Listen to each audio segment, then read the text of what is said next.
All right, Shalom. First and foremost, I want to give all honor, glory, and praise to Yahweh, Bahashem, Yahweh Shai, Bahashem, Wakwa, Kadash. Double honors to the elders of Great Millstone, and peace and salutations to the brothers doing this work in truth and sincerity. And we're going to jump right into the lesson. This is Isaiah 14 and 1. It says, the Lord will have mercy on Jacob and yet choose Israel. Because right now we're in captivity. We're in a condition of hell. We're in condition of vexation. We're in condition of no rest. Going back to Micah 2 and 10, this is not a rest. So we are all waiting for the Lord to choose us once again for His glory and His mercy. For the Lord will have mercy on Jacob and will yet choose Israel and set them in their own land. Because now we owe nothing here, man. We really don't have no possession here. We live under taxation and payment. So we're going to have a possession in the future days to come. This is part of the restoration of Jacob, like the title of the chapter says. And they shall cleave to the house, and the strangers shall be joined with them. They shall cleave to the house of Jacob. And the people shall take them and bring them to their place. And the house of Israel shall possess them in the land for the Lord, land of the Lord for servants and handmaids. Because we are going to be in a rulership position under Yahweh Shai. Most High willing, we be those elect men, and ultimately all of Israel. They're going to be in a rulership position. They're going to have slaves.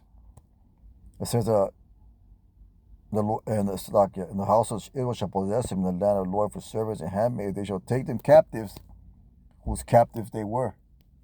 And who were made captives of? Basically all the nations, man. Number one being Esau, Edom, which is known today as the so-called white man. And they shall rule over the oppressors. Who's the number one oppressor? The so-called white man. And this is the point I wanted to get right here. It shall come to pass in the day that the Lord shall give thee rest from thy sorrow, and from thy fear, and from the hard bondage where thou art made to serve. So we are made to serve a hard bondage. We are made to serve a captivity, throughout our histories for our going off, for our disobedience. But ultimately, it was the Lord's will for us to do so. The scriptures talk about the creature being subject unto vanity, for us to learn a lesson of of what it's like when the world is ruled in wickedness. Let's get Jeremiah 50:33. This is Jeremiah 50 and 33, and it says, thus says the Lord of hosts, the children of Israel and the children of Judah will press together the hard bondage where they were made to serve. And all that took them captives held them fast and refused to let them go. And we are in a captivity to this day. And to this day we are in captivity. We are waiting mercies basically we're praying mercy and salvation from the Lord, man. Let's get Isaiah 40 and 12. This is Isaiah 40 and 12. And it says, is that what I wanted? It's a lock. And at that time, we were going to sing a new song, man. The scripture said that we're going to be so happy that we're going to sing a lot upon our beds. This is Isaiah 42 and 10. It says, sing unto the Lord a new song, and His praise from the ends of the earth. That's how joyous and wonderful the kingdom's going to be. Ye that go down to the sea and all that therein, the isles and the inhabitants thereof, let the wilderness and cities there lift up their voice. The villages that Kedar does inhabit, let the inhabitants of the rock sing. Let them shout from the top of the mountains. Let them give glory to the Most High and declare His praise in the islands. The Lord shall go forth as a mighty man. He shall stir up jealousy like a man of war. He shall cry, yea, roar. He shall prevail against his enemies. And basically, his enemies are our enemies. Yeah, the list of enemies is mentioned in Psalm the 83rd chapter, which is basically the Edomites and the heathen nations. So that's going to be the new song. That's going to be our salvation. That's going to be our mercy. That's going to be our rest. Let's get Psalms 136 chapter, because it speaks about the mercy of the Lord that endures forever. Let's get Psalms 136. And we'll just go run through this real quick. So they'll give thanks to the Lord, for He is good, for His mercy endures forever. And you read the scripture, it glorifies the mercy of the Lord towards the nation of Israel. And to prove the point, we're going to go down into here. There's not mercy to all the nations, or the Edomites don't need mercy to the nation of Israel. It says Psalms 136:23, who remembered us in our low estate. That's the captivity, the hard bondage that we were made to serve, going back to the scripture we read in Isaiah. Remember our low estate, for his mercy endures forever. He has redeemed us from our enemies. See, once again, the Lord's going to destroy our enemies. For his mercy endures forever, who gives food to all flesh. For his mercy endures forever. Oh, give thanks to Yahweh of heaven, for his mercy endures forever. So the point of it is that he's going to remember us in our low estate, man. He's gonna destroy our enemies, which are the Edomites and the heathen nations. Let's get Isaiah 27:6. This is Isaiah 27:6.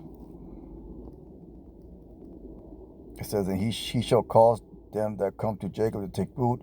Israel shall blossom and bud and fill the face of the world with fruit. So in the kingdom, we are going to produce, the elect's going to bring back the 2/3 of Israel that have been destroyed by the fire and by judgment. They're going to come back as the children of the elect. And that's going to be part of the glory and pleasure of the kingdom, to populate the earth once again. It also talks about a small one shall be like David. Let's go ahead and get that. This is Zechariah 12:8. It says, in that day shall the Lord defend the inhabitants of Jerusalem. He that is feeble among them at that day shall be as David. And David was he was a great man. So even the least among us is going to be mighty in power. And the house of David shall be as Yahweh, as a power, and the angel of the Lord before him. So that's gonna mean power and rulership, man. Might. We're going to be as gods upon the earth. It shall come to pass in that day that I will seek to destroy all nations that come against Jerusalem. So part of our salvation, part of our rest is going to be the destruction of our enemies, man.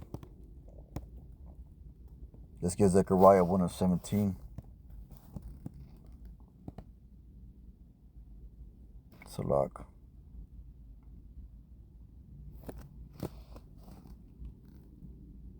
It says, cry yet saying, thus says the Lord of hosts, my seeds through prosperity shall yet be spread abroad.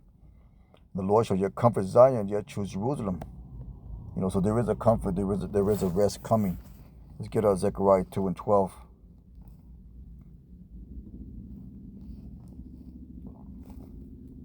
It says, the Lord shall inherit Judah, his portion, the Holy Land, shall choose Jerusalem again. So we are going to be restored back to our proper position of power. We are going to be restored back to a state of bliss and rest and peace and mercy under the Most High through Yahweh Shai. With that being said, just a real quick lesson here at the plantation. Most High Win Hope is edifying. Was I want to give all honor, glory, and praise to Yahweh, Bahashem Yahweh Shai, Bahashem Rakwa Kadash. Brothers, keep on pushing. Shalom.